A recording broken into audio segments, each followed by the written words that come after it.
Et très rapidement, si on regarde sur les réseaux sociaux et le bien-être, je voulais simplement vous montrer ces deux études. Elles sont intéressantes. Elles sont tirées exactement de la même base de données.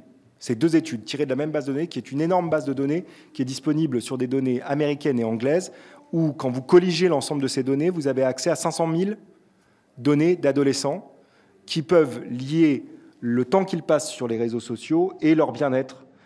Et on peut évaluer différentes dimensions du bien-être. Et si vous regardez tout ça, dans les deux cas, vous aboutissez au même constat. Il y a un lien significatif entre les deux, mais qui est de l'ordre de 0,4% du bien-être expliqué par le temps passé devant les réseaux sociaux. Je répète, 0,4%.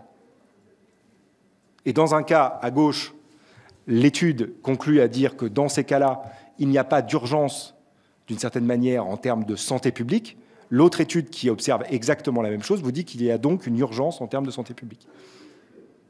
Donc c'est là où nous en sommes aujourd'hui. C'est-à-dire que sur la même base de données, vous avez deux conclusions qui aboutissent finalement statistiquement à la même conclusion, mais qui va ensuite, en termes de qu'est-ce que ça pose comme problématique en termes de santé publique, arriver à des conclusions radicalement différentes.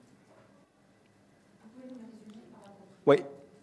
Ces deux études, globalement, ce qu'elles recherchent, c'est est-ce qu'il existe un lien entre le temps que vous passez sur les réseaux sociaux, enfin que les adolescents passent sur les réseaux sociaux, pardon, et le bien-être ressenti par ces adolescents.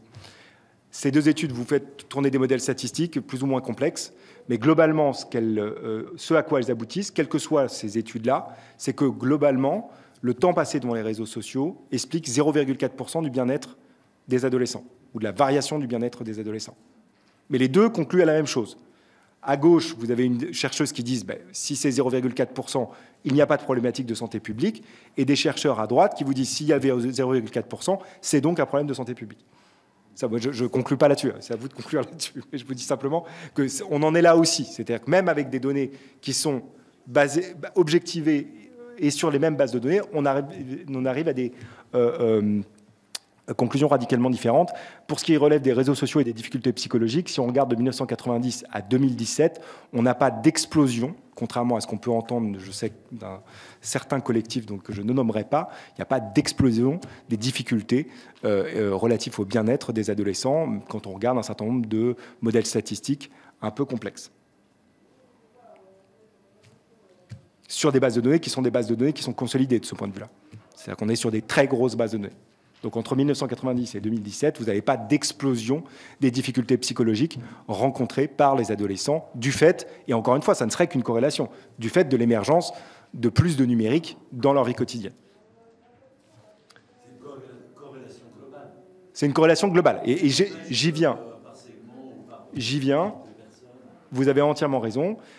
Donc une des choses qu'on peut essayer de faire aussi, c'est de se poser la question finalement, de se dire qu'est-ce qui se passe quand on regarde dans un échantillon un peu plus restreint, si vous regardez au cours du temps, sur plusieurs semaines, la variation du bien-être des adolescents en fonction du temps qu'ils passent sur les réseaux sociaux. Est-ce que là, vous pouvez trouver des associations ? Vous trouvez des associations, c'est ce que montre ce diagramme en bas de cette diapositive.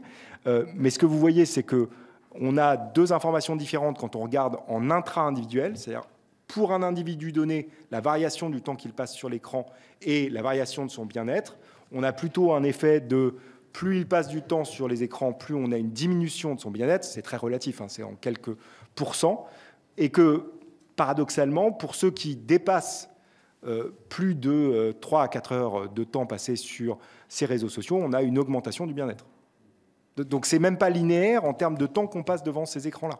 C'est-à-dire qu'on voit qu'au sein, quand on prend les extrêmes de la distribution, ici on a les 1% les plus extrêmes de la distribution qui passent le plus de temps sur les réseaux sociaux. Eux, pour chaque heure en plus qu'ils passent devant les réseaux sociaux, on a un bien-être associé qui augmente.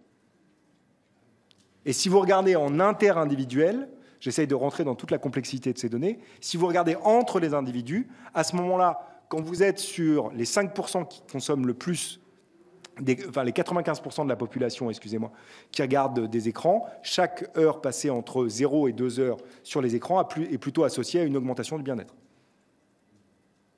Donc, globalement, on ne peut pas, je dirais, d'une certaine manière, conclure de façon absolue dans un sens ou dans un autre pour dire qu'il y a des effets extrêmement négatifs de ces réseaux sociaux ou extrêmement positifs.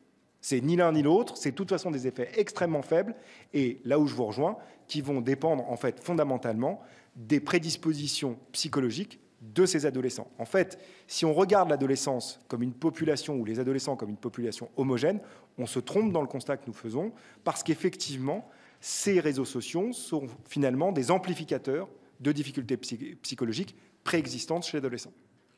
Et c'est ça la complexité qu'on va avoir. C'est-à-dire que quand vous regardez, par exemple, ce qui peut se passer sur un réseau social, en termes de comparaison sociale, si vous avez une bonne estime de vous-même et que vous allez sur un réseau social et que vous rentrez dans une situation de comparaison sociale, ça va plutôt avoir un effet positif sur votre estime de vous.